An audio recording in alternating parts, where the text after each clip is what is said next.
Okay, so I just read about this QuickDrawViewer project, and it's like a time capsule for vintage Mac graphics. It's really fascinating. Wait, seriously. A project to decode and display QuickDraw files. That's such a niche but cool idea. Right? It was inspired by the 40th anniversary of the Macintosh.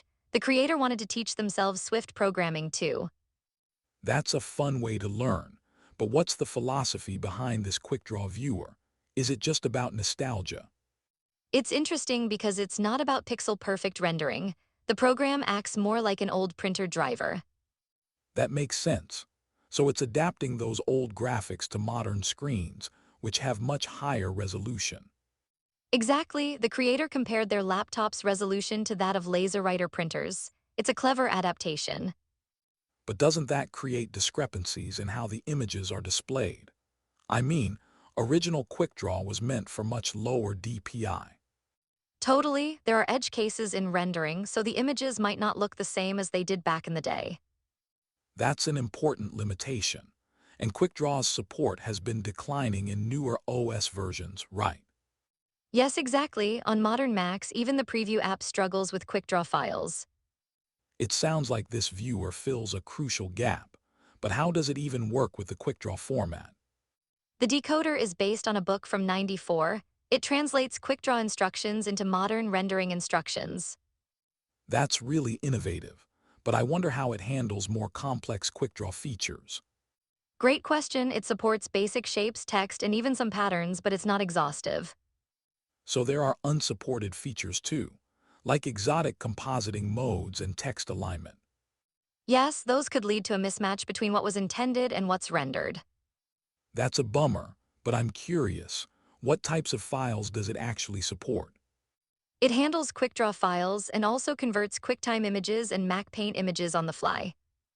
Nice, so there's a wider application there. But do you think it'll become obsolete as tech progresses? That's a real concern. As software evolves, older formats like QuickDraw could fade away completely. Right, and if the tools to decode them are not maintained, they might become irretrievable. Speaking of retrieval, did you see that there's also a command line tool included for converting PICT files? I did, but it sounds like it needs some work. Limited error handling is a bit concerning. Yeah, I noticed that. It's a good start, but users have to be careful with their original files. That's wise advice. I'm also intrigued by the minimalistic UI. It sounds like a stripped-down experience. For sure, you can view and export images, but it's not cluttered with unnecessary features. So it's really about function over form. Just get in there and see your old graphics. Exactly, I think that's refreshing in a world where apps often try to do too much. But I wonder if that simplicity could turn some users away who expect polished interfaces. That's a valid point. User experience is important, especially for attracting new users.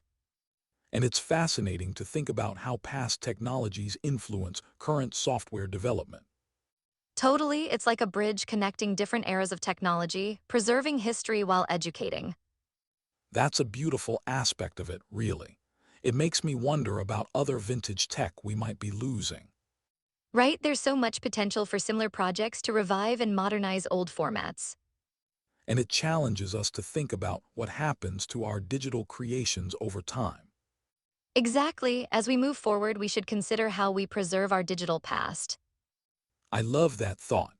What if we could create a whole movement around archiving and reviving old formats? That would be incredible. Imagine a community dedicated to preserving digital history. It could lead to fascinating collaborations between tech enthusiasts and historians. Absolutely, it's like combining innovation with appreciation for the past. And who knows what hidden gems we might discover along the way. It's a journey of learning and discovery for sure, so what do you think we should explore next? Maybe dive deeper into other retro software. There are so many gems waiting to be uncovered. Let's do it. I'm excited to see what we can find together in the digital artifacts of our past.